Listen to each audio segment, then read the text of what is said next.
Welcome to the Deep Dive. This is where we take your sources and, well, try to make sense of them quickly. Get the core insights. Exactly. And today, you sent us some really interesting material all about something called Xuda Studio. Right. So that's our focus. Mm-hmm. The mission, if you like, is to figure out, what is this thing? Xuda Studio, how does it actually work? And maybe more importantly, why should you care?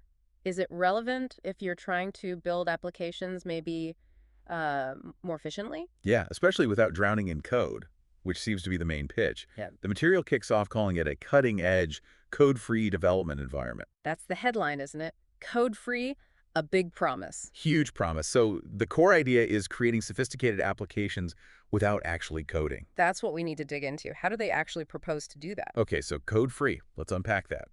The sources immediately talk about an intuitive drag-and-drop interface. What does that mean in practice? Well, think of it less like writing instructions and more like building with digital Lego bricks, maybe.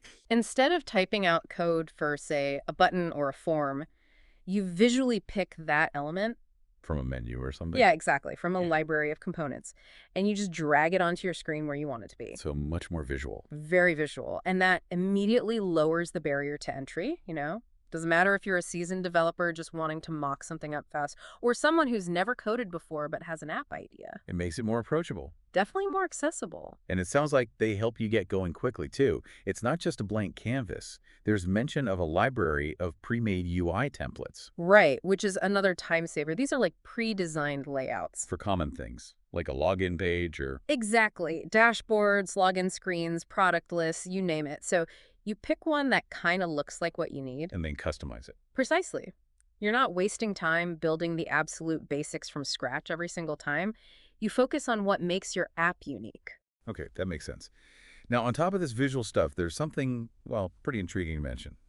An AI engine. Ah, yes, the AI layer. That feels like it could really push the whole no-code idea further. Yeah. How does that fit in? What's its job? It's positioned as a kind of intelligent assistant working alongside you. How so? Well, it could potentially automate some repetitive tasks. Maybe it suggests layouts based on the content you add, or even guesses what component you might need next. Predictive. Sort of. The goal seems to be streamlining the workflow, making things even quicker, and maybe helping you avoid common pitfalls. It could be quite powerful if it works well. Okay, so ease of use, speed, these seem like clear benefits. But, the classic criticism of no-code tools is often inflexibility. You hit a wall when you want something specific. That's always the key question, isn't it? What are the limitations? How does Xuda Studio address that? What about adapting to, specific data needs? Well, the sources highlight seamless integration with various database options. Your database is where all your app's information lives, essentially. Right. So having the flexibility to choose the right kind of database, maybe a simple spreadsheet-like structure, maybe something more complex that's important, it means you're not forced into one single way of managing data. Okay, so some flexibility there. And then there are plugins. That usually means extending capabilities. Yes, plugins are like adding extra tools to your main toolbox. The material specifically calls out Tailwind UI and Firebase. For someone not familiar, what did these add? Okay, so Tailwind UI is basically a big library of really nice-looking, pre-designed interface components. Think buttons, menus, cards that are professionally designed and customizable. It helps you make your app look polished without being a design expert or knowing CSS deeply. So better visuals, easier. Exactly. And Firebase is different. It's more about the back end. Yeah, the stuff that runs behind the scenes. Firebase offers services like user authentication, handling logins securely, or real-time databases, so data updates live for users, and cloud storage. Okay, so serious functionality. Definitely. And what's interesting is that Xuda Studio seems to support both GUI-based plugins, things you might interact with visually, and server-side plugins, which could involve a bit more technical setup but offer deeper capabilities. So a mix of user-friendly and more advanced options. Right. The aim seems to be enabling these feature-rich, good-looking, scalable apps with, as the source says, minimal effort. Minimal effort. Scalable applications. That's the dream combo. Okay, what about working with others? App development is often a team sport. Good point. The platform apparently emphasizes real-time collaborative development. Like Google Docs, but for building an app. That's the analogy, yeah. Like, multiple people working on the same project at the same time, seeing each other's changes live. regardless of where they are. Exactly. That could massively speed things up and improve communication within a team. I can see that. But with multiple people involved, keeping track of changes, that can get messy.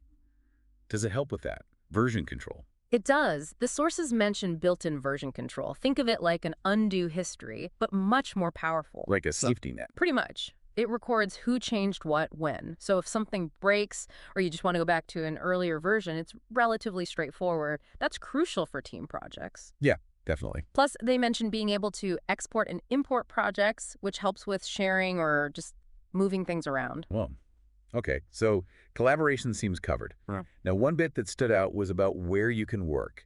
It mentioned developing both online and offline. Yes, that unmatched flexibility, as they put it. That's actually quite significant. Why is that? It means you're not constantly dependent on having a perfect internet connection. You could be on a train, plane, somewhere with spotty Wi-Fi. And still keep building your app. Exactly. Work offline, then sync up later. And they also mention it's optimized for mobile devices. So you could potentially tweak designs or manage things from a tablet. Seems like it. Allows for on-the-go adjustments. It adds a layer of convenience you don't always find. Okay, interesting. Now let's push into some of the more maybe advanced capabilities mentioned within Xuda Studio itself, like live preview with sharing. Right, the live preview. That gives you instant visual feedback as you're making changes. You see what the app will look like immediately. Standard enough, but the sharing part. That's the useful bit. You can apparently generate a link to a live working version of your app preview. So you can send it to someone else easily. Exactly. Send it to clients, stakeholders, other team members. They can interact with it and give you feedback without needing the Xuda Studio software themselves. Really speeds up that review cycle. Okay, I see the value there. Then it gets a bit more technical client-server capabilities, auto detection. Can you simplify that? Sure. So most apps have two parts. The client side, what the user sees and interacts with on their phone or browser, and the server side, the back end, where data is processed and stored. Right. Front end, back end. Kinda. And figuring out what part of your app logic runs where can sometimes be tricky. This auto detection feature sounds like Xuda Studio tries to intelligently figure that out for you. So it decides if a calculation happens on the user's device or on the server. Something like that. It aims to simplify that whole client-server communication process, which can save a lot of headaches, especially for complex apps. And speaking of complex apps, the sources also mention support for advanced workflows and server-side processing, even visually defining these workflows. Yeah, this suggests it's not just for simple brochure apps or basic forms. It goes deeper. It seems so. Being able to define complex business logic, handle data processing on the server, that opens the door to more sophisticated applications. And doing it visually, defining those workflows by drawing connections perhaps, extends that no-code idea even to the back-end logic. Makes complex stuff potentially more accessible. That seems to be the goal. Okay, one last crucial piece for any development tool. Yeah. Debugging. Finding and fixing errors. What does Xuda Studio offer there? You can't build anything serious without good debugging. The material mentions a few things. Real-time error detection. So it flags problems as you build. Hopefully, yes. Yeah. Also, logging, keeping a detailed record of what's happening inside the app, and detailed reporting to help you figure out why something went wrong. Essentials, basically. It sounds like a pretty comprehensive set of tools to help you squash bugs, even in these visually defined workflows. Okay, so we've covered a lot within Xuda Studio itself. Yeah. Let's pause there for a second. What's the big picture on the Studio part before we touch on the broader platform? Well, the key takeaways for Xuda Studio seem to be, number one, the focus on ease of use, the drag and drop, the templates, the AI assist. Right. Number two, flexibility connecting to data sources, adding capabilities via plugins. Number three, strong collaboration features real-time work, version control. Plus the online-offline thing. Definitely. That convenience factor.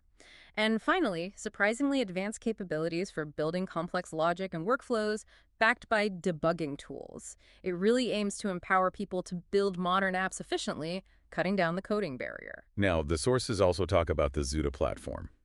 This sounds bigger than just the studio development environment. It does. The studio seems to be the tool you build with, while the Xuda platform is described as the broader state-of-the-art development and deployment platform. Okay, deployment. So how you get your app out into the world. Exactly.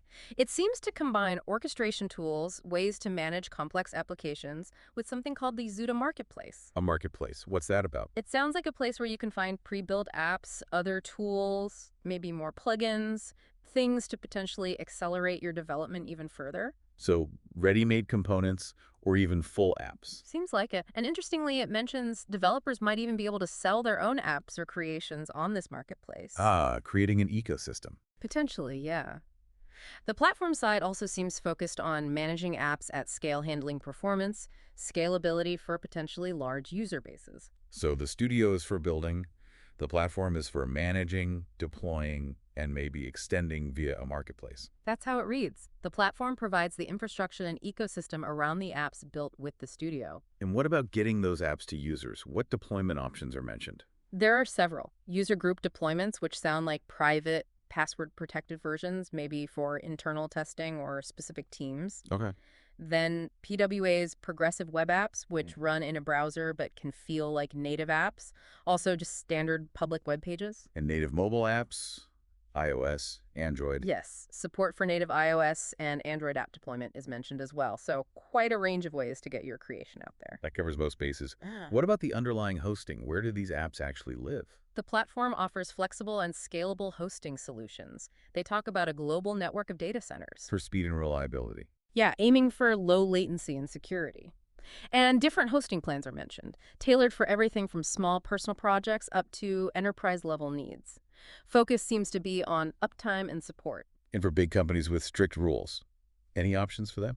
Yes, there's mention of an enterprise solution, a branded version that can apparently operate entirely on a company's own local network. Ah, so completely self-contained if needed for security or local data access. Exactly. That caters to organizations with very specific security or compliance requirements. Okay, so wrapping it all together, Xuda Studio for the build, Xuda platform for deployment, hosting, scaling, marketplace, and even enterprise options. It seems to be a pretty comprehensive ecosystem they're describing, from idea to deployed, scalable application, potentially all within their environment.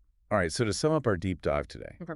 we've looked at Xuda Studio, this code-free environment aiming for ease of use with drag-and-drop AI help and templates. But also offering flexibility with databases and plugins like Tailwind and Firebase, plus robust collaboration and the ability to work online or offline. And surprisingly advanced stuff, too. Complex workflows, server-side logic, decent debugging, live previews. Then there's the wider Xuda platform handling deployment across web, PWA, native apps, providing scalable hosting, a marketplace, and enterprise solutions. It's a lot. It really paints a picture of trying to make app creation from start to finish way more accessible and efficient. It certainly does.